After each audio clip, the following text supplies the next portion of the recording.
লক্ষপুৰৰ বানাক্ৰান্তৰ খবৰ নলয় মন্ত্ৰী চন্দ্ৰমোহন পাটোৱাৰীয়ে। জিলাখনৰ পশ্চিম নলবাৰী ৰাজহ চক্ৰৰ অন্তৰ্গত উত্তৰ লক্ষপুৰত পুনৰ ছিগিছিল বোহাদিয়া নদীৰ মথাউৰি। ফলত লক্ষপুৰ, কেন্দুবাৰী, গান্ধী বস্তি, ভোজকুচি, ঘোপা, কাউৰেহাগি, বালাবুৰী, খেপ্তাপাৰাকে ধৰি 10খনৰো অধিক গাঁও বানত ডুবি গৈছিল। আমি এটা আহ্বান জনাইছোঁ, মথাউৰিখিনি মজবুতকৈ বনাই দিব লাগে। এনেও মথাউৰিটো চেপন, মানে সৰু গাড়ী এখন গ'লে কাষেৰে চাইকেল এখন পাৰ হ'ব দিগদাৰ। গতিকে মথাউৰিটো অলপ বহল হ'লে, অলপ ওখ হ'লে এই সমস্যাটো দূৰ হ'ব। বানপানী কমি যোৱাৰ পিছত যাতায়াত বন্ধ হৈ পৰাত ৰাইজৰ এতিয়া হাহাকাৰময় অৱস্থাৰ সৃষ্টি হৈছে। কিছুদিন পূৰ্বে বোহাদিয়া নৈৰ বাঢ়নী পানীয়ে উত্তৰ লক্ষপুৰৰ মথাউৰিটো ছিগি নিছিল।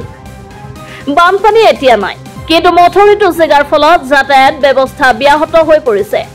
স্কুলীয়া ছাত্ৰ-ছাত্ৰী, ৰোগীৰ বাবে এম্বুলেন্স সেৱা তথা ৰাইজৰ বাবে যাতায়াত সেৱা ব্যাহত হৈ থকাৰ মাজতে বিপাঙত পৰিছে বৃহত্তৰ অঞ্চলটোৰ ৰাইজে। অৱশেষত গাঁঠিৰ ধন ভাঙি বৰক্ষেত্ৰী সমষ্টিৰ উত্তৰ লক্ষপুৰ গাঁও ৰাইজে শ্ৰমদান কৰি বোহাদিয়া নদীৰ মথাউৰিত যাতায়াতৰ বাবে সাজু কৰি উলিয়ালে বাঁহৰ দলং। মাটিৰ কাম যদি আৰম্ভ হৈ যায় হাঁকখন গুচাই দিয়া যাব, কিন্তু মাটিৰ কামটো বৰ্তমান কৰাত অলপ অসুবিধা আছে, যিহেতু পানীটো শুকোৱা নাই আৰু মাটিটো ধৰক ক'ৰবাৰ পৰাতো আনিব লাগিব। আমাৰ এতিয়া পানীৰ জেগাবিলাকতো পানীৰ তলতেই আছে আৰু মাটিটো আনিব পৰা অৱস্থালৈকে আমাৰ যাতায়াতটোৰ অসুবিধা হয়, সেইকাৰণে আমি দলংখন দিলোঁ। 1984 চনৰ পৰাই কেন্দুবাৰী লক্ষপুৰৰ ৰাইজে বান সমস্যাক লৈ জীয়াতু ভুগি আহিছে।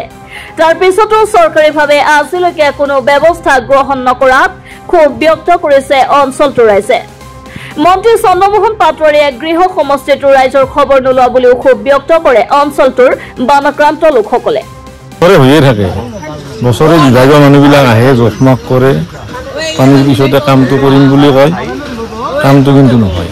অকল ব্যক্তিগত হিচাপে নকওঁ, মই চৰকাৰকে আহ্বান জনাইছোঁ, আমি ৰাইজে এইটোৱে আহ্বান জনাম, এই সমস্যাটোৰ পৰা আমি পৰিত্ৰাণ পালে ভাল পাওঁ। News desk report, Assam voice.